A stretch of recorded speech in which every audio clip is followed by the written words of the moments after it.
Hey guys, welcome back to Abhyudaya classes UP. आज की इस वीडियो में हम समझने वाले हैं विज्ञान विषय के पाठ्य योजना, जिसका टॉपिक है पुष्प की संरचना। आज हम पुष्प की संरचना टॉपिक पे अपना लेसन प्लान देखने वाले हैं। ठीक है, अगर आप चैनल पर नए हैं तो प्लीज़ सब्सक्राइब करें अभ्युदय क्लासेज यूपी को, एंड वीडियो पसंद आए तो लाइक ज़रूर करें। ठीक है, तो चलिए देखते हैं हम हमारा पाठ्य योजना संख्या। यहाँ पे सबसे पहले हम लिखेंगे पाठ्य योजना संख्या 1 लिखा हुआ है। आपका पाठ्य योजना संख्या जो होगा आप वो लिखेंगे। फिर हम लिखते हैं छात्राध्यापिका का नाम या छात्राध्यापक, आप जो भी हैं वो हम लिखते हैं छात्राध्यापिका या छात्राध्यापक का नाम। फिर जिस अभ्यास केंद्र या प्रशिक्षण केंद्र पर आपने ये पाठ्य योजना पढ़ाया है या विद्यालय का नाम लिखते हैं। यहाँ पे विद्यालय का नाम लिखते हैं। ठीक है, उसके बाद एक बॉक्स बनाते हैं। यहाँ पे आप बॉक्स देख सकते हैं जिसमें लिखेंगे दिनांक, कक्षा, वर्ग, विषय, उपविषय, चक्र तथा अवधि। उसके बाद हम प्रकरण लिखते हैं, जो हमारा प्रकरण है। जैसे यहाँ पे आप देख सकते हैं हमारा प्रकरण क्या है, पुष्प की संरचना। ओके, उसके बाद हम लिखेंगे सामान्य उद्देश्य। सामान्य उद्देश्य आप यहाँ पे देख सकते हैं, एक बार स्क्रीनशॉट ले लीजिए सामान्य उद्देश्य का। ठीक है, फिर हम आगे देखते हैं। आप इसका एक बार 5-5 सेकेंड का टाइम मिलेगा आपको, साथ में स्क्रीनशॉट लेते हुए चलिएगा। ओके, हो गया।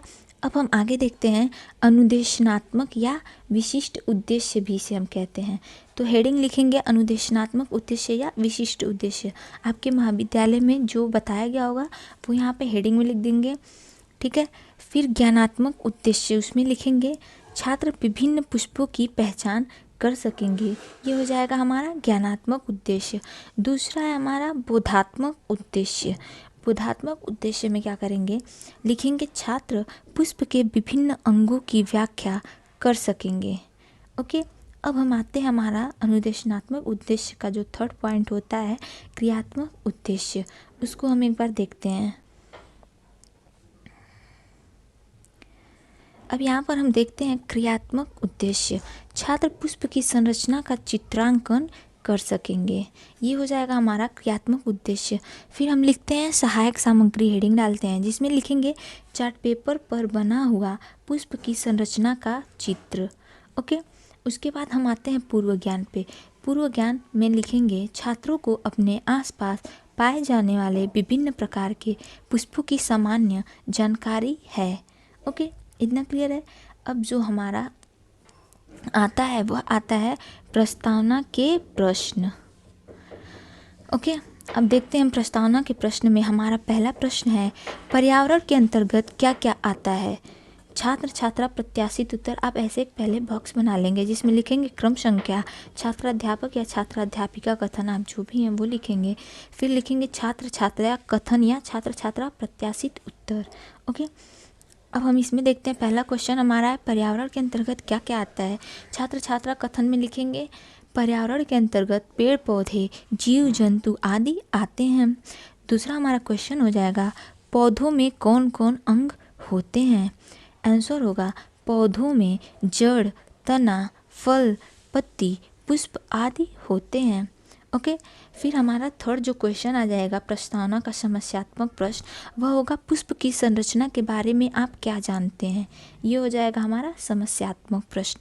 ओके, ये था हमारा प्रस्तावना के प्रश्न। अब हम देखते हैं उद्देश्य कथन। उद्देश्य कथन में हम लिखेंगे आज हम लोग पुष्प की संरचना के बारे में अध्ययन करेंगे। ओके, इतना क्लियर है।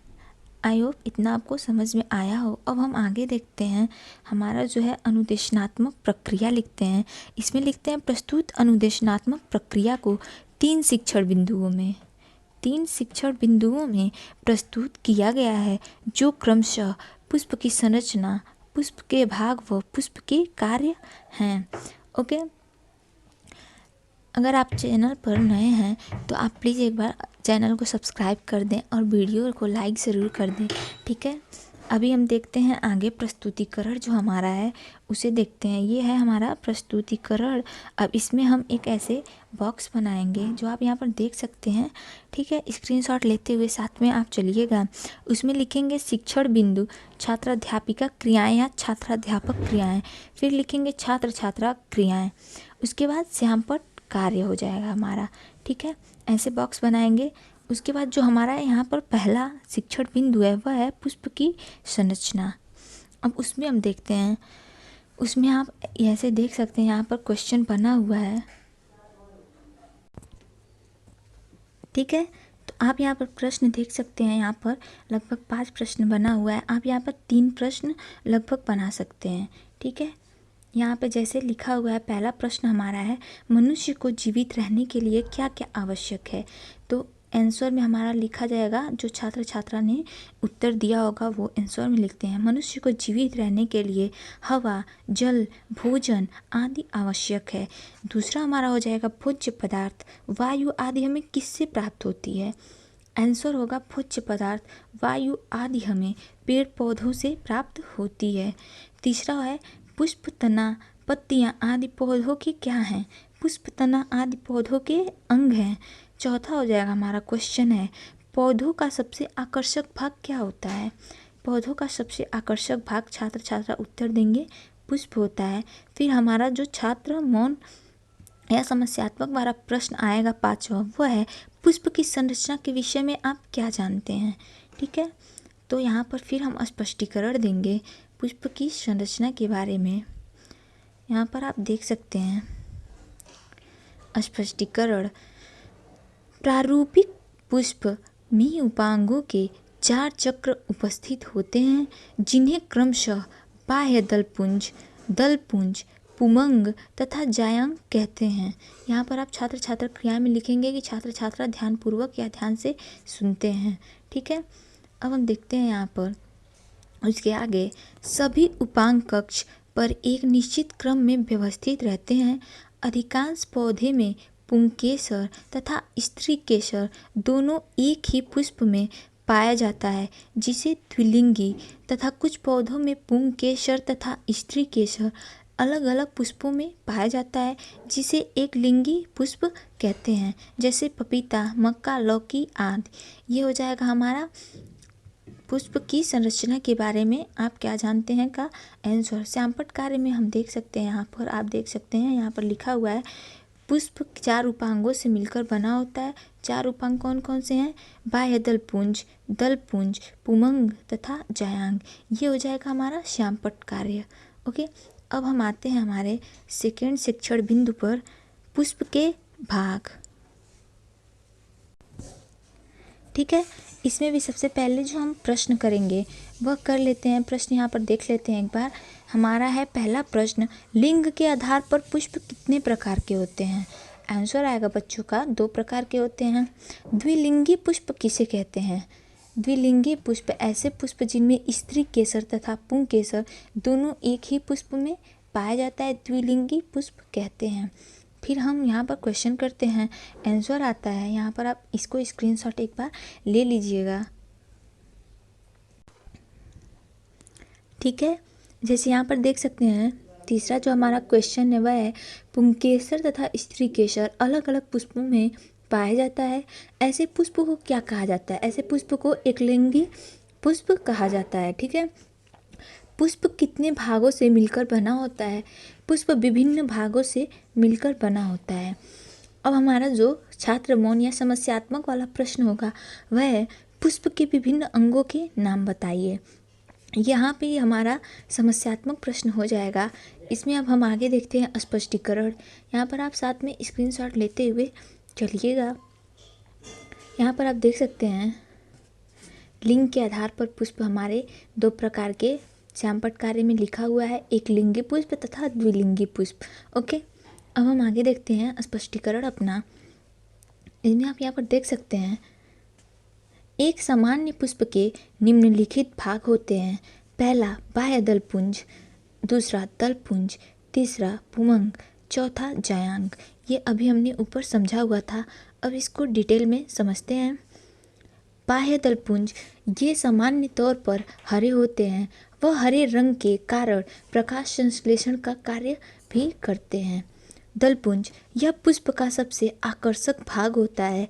ये प्रायः रंगीन होते हैं। अभी इसका फिगर ड्रॉ किया हुआ है श्यामपट्ट कार्य में, उसे आप एक बार देख सकते हैं, उसका भी स्क्रीनशॉट ले लीजिएगा। ठीक है, अभी हम देखते हैं पुमंग। पुमंग में भीतर की ओर धागे जैसी अनेक रचनाएं होती हैं, इन्हें पुमंग कहते हैं। जायांग, यह पुष्प का मादा भाग है जो पुष्प के मध्य में होता है। इसके 3 भाग होते हैं, अंडाशय, वर्तिका तथा वर्तिकाएं। ओके, इतना क्लियर है। अब हम देखते हैं हमारा श्यामपट्ट कार्य। दूसरे शिक्षण बिंदु का हमारा जो श्यामपट्ट कार्य है, ये था हमारा शिक्षण बिंदु पुष्प के भाग। इसके अंतर्गत ये देख सकते हैं पुष्प की डायग्राम, यहाँ पे पुष्प का डायग्राम बनाया हुआ है, वो आप देख सकते हैं। एक बार स्क्रीनशॉट उसका भी साथ में लेते हुए चलिएगा। और आपको अगर इतिहास विषय, नागरिक शास्त्र आदि से जुड़े पाठ्य योजना चाहिए तो आप एक बार चैनल पर देख सकते हैं। चैनल पर उपलब्ध कराए हुए हैं इतिहास, नागरिक शास्त्र आदि सभी विषय के पाठ्य योजना। ओके, अभी हम देखते हैं बाह्य दलपुंज। ये देख सकते हैं आप, बाह्य दलपुंज का चित्र यहाँ पर बनाया हुआ है। ओके, ये है हमारा दलपुंज। यहाँ पर आप देख सकते हैं दलपुंज, ये बाह्य दलपुंज, पुंकेसर तथा जायांग। इसका भी आप साथ में स्क्रीनशॉट ले लीजिए। अब हम आगे देखते हैं हमारा तीसरा शिक्षण बिंदु क्या है, पुष्प के कार्य। यह हमारा तीसरा शिक्षण बिंदु है। इस पे पहला क्वेश्चन जो हमारा है वह होगा, पुष्प के कौन कौन से भाग होते हैं। पुष्प के भाग दलपुंज, पुमंग, जायांग तथा बाह्य दलपुंज होते हैं। ये छात्र छात्रा कथन में हम लिखेंगे। फिर छात्र अध्यापिका कथन में लिखेंगे या छात्राध्यापक कथन में, पुष्प के नर व मादा भाग का नाम बताइए। आंसर लिखेंगे, पुष्प के नर भाग पुमंग तथा मादा भाग स्त्रीकेसर है। स्पष्टीकरण जो हमारा थर्ड क्वेश्चन है वह है, पुष्प के क्या कार्य होते हैं।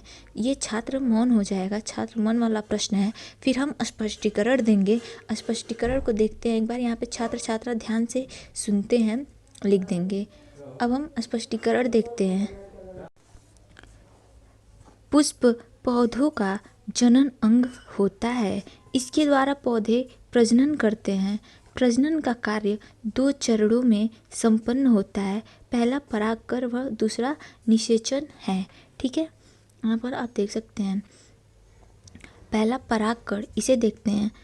परागकण, पुष्प के परागकोश से परागकण का स्त्रीकेसर के वर्तिकाग्र तक पहुँचने की क्रिया को परागकण कहते हैं। दूसरा निषेचन, परागकण में स्थित नर युग्मक तथा अंडाशय में स्थित मादा युग्मक का आपस में संयुग्मन होना निषेचन कहलाता है। ठीक है, इतना क्लियर है। आई होप जितना अभी तक बताया गया आपको समझ में आ रहा हो। अगर आपको कुछ दिक्कत होती है तो आप कमेंट बॉक्स में लिख कर बता सकते हैं। पूरी कोशिश की जाएगी कि आपकी समस्या का समाधान किया जाए। ठीक है, अभी यहाँ पर देखते हैं श्यामपट्ट कार्य में क्या लिखेंगे। पुष्प के मुख्य कार्य, प्रजनन करना। प्रजनन के 2 चरण परागकण तथा निषेचन हैं। ओके, ये हमारा श्यामपट्ट कार्य में हो जाएगा। अब हम देखते हैं निरीक्षण कार्य तथा पुनरावृत्ति के प्रश्न। निरीक्षण कार्य आप यहाँ पर उतार सकते हैं, स्क्रीनशॉट ले लीजिए, इसे लिख लीजिएगा। अब हम देखते हैं पुनरावृत्ति के प्रश्न या मूल्यांकन के प्रश्न भी इसे कहते हैं। पहला हो जाएगा, पुष्प के चारों उपांगों के नाम बताइए। दूसरा, द्विलिंगी पुष्प के उदाहरण बताइए। तीसरा, पुष्प का हरे रंग का भाग क्या कहलाता है। चौथा, पुष्प के नर व मादा भाग का नाम बताइए। ठीक है, फिर हम गृह कार्य हेडिंग लिखेंगे और गृह कार्य लिखकर हमारे पाठ्य योजना गृह कार्य करवा के ख़त्म हो जाता है। तो गृह कार्य हमारा क्या होगा, सभी छात्र घर से पुष्प की संरचना के बारे में लिखकर लाएंगे। ओके, सो गाइस, आज की वीडियो में बस इतना ही।